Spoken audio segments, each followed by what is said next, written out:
સુરત શહેરના તમામ નાગરિકજનોને જણાવવાનું કે 30 તારીખ અને 31 તારીખનું જે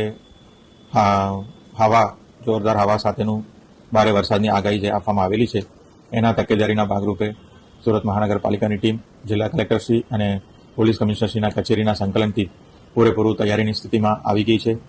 તમામ લો લાઇંગ વિસ્તારમાં જે છે આજે તકેદારીના ભાગરૂપે એવેક્યુએશન પણ કરવામાં આવશે અને લોકોને લો લાઇંગ વિસ્તારમાં રહેતા લોકોને સુરક્ષિત જગ્યાએ ખસેડવામાં આવશે.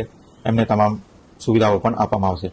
એની સાથે સાથે આ વખતની આગાહીમાં ભારે સ્પીડથી પવન આવવાની પણ શક્યતા છે. તો એના લીધે હોર્ડિંગ્સ અને જે સ્ટ્રક્ચર છે, શેડ છે, એવાને પણ તકેદારીના ભાગરૂપે કઢાવવા માટે ઝુંબેશ અત્યારે ચાલી રહ્યું છે.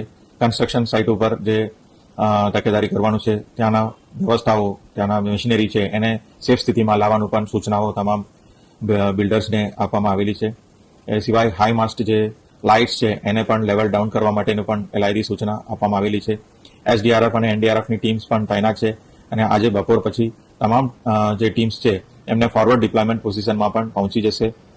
જ્યાં જ્યાં જરૂર પડે તો રોડ રસ્તા બંધ કરવાની પણ તૈયારી રાખવામાં આવેલી છે. આવી રીતે આ જે અત્યારનું જે આગાહી છે એને સુરક્ષિત રીતે પાર કરવા માટે એસએમસી તંત્ર તરફથી તમામ તૈયારીઓ કરવામાં આવેલી છે. નાગરિકોને ખાસ વિનંતી છે કે તમારા ઘરમાં કોઈ પણ એવા અનસ્ટેબલ સ્ટ્રક્ચર હોય, શેડ હોય, પાત્રા હોય, સોલારના પણ પેનલ લાગેલા હોય, એને સુરક્ષિત સ્થિતિએ લાવવા માટે ખાસ તમામને અનુરોધ કરું છું. ઝાડ પડવાની પણ વધારે શક્યતા છે તો એવા ઝાડને પણ આપણે તકેદારીથી આપણે કાપી લઈશું અને વરસાદ દરમિયાન અન્ય સમયમાં પણ બહાર ઝાડની નીચે ઊભા રહેવા માટેનું પણ આપણે ટાળીએ અને હોર્ડિંગ્સની આજુબાજુ પણ જવાનું પણ આપણે ટાળીએ.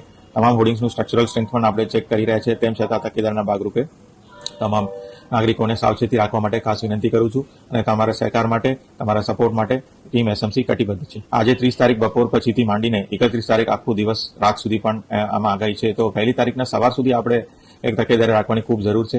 અત્યારે જે ડીપ ડિપ્રેશન જે આવી રહ્યું છે બે ઓફ બેંગાલ તરફથી, એ હજી સુધી આપણે બાજુમાં નજીક પહોંચ્યું નથી.